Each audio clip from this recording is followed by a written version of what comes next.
একজন প্রতারক কিভাবে প্রতারণার ফাঁদ পেতেছিল একজন ভুয়া পুলিশ সেজে। ওই ড্রাইভার ও নিয়মিত গাড়ি চালায়, আর এ হচ্ছে এই পুলিশ পরিচয় দিয়ে।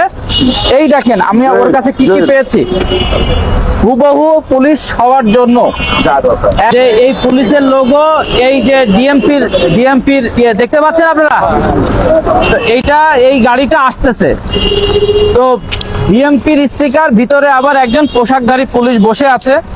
তো নর্মালি এই ধরনের গাড়ি তো পুলিশ ইউজ করেন, আপনারা তো জানেন। তার মধ্যে আবার যখন পোশাকধারী একজন পুলিশ, তার ঘাড়ে আবার একটা র্যাঙ্ক আছে, এই র্যাঙ্কটা আমাদের পুলিশের ভাষায় বলে সাব ইন্সপেক্টর র্যাঙ্ক। এই যে দেখেন, এই যে সাব ইন্সপেক্টর দেখছেন, এই যে সাব ইন্সপেক্টর র্যাঙ্ক। এটা দেখে আমি গাড়িটা থামানোর জন্য আমার অফিসারদেরকে নির্দেশ দিলাম, আমরা চ্যালেঞ্জ করলাম। আর গাড়িটা চ্যালেঞ্জ করার পরে আমি দেখলাম যে এই শাকিল নাম করে সে এই পোশাক পরে এখানে বসা, আর এ হচ্ছে গাড়ির ড্রাইভার। সে এই গাড়িটা কি রেন্টেকারের গাড়ি?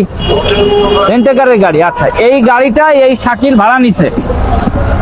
ওই ড্রাইভার ও নিয়মিত গাড়ি চালায়, আর এ হচ্ছে এই পুলিশ পরিচয় দিয়ে।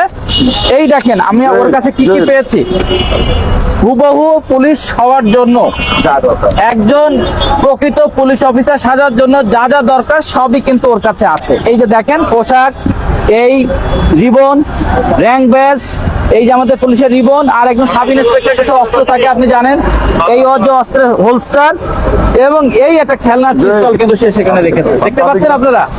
ধরা খেয়ে গেল সেই প্রতারকের প্রতারণা।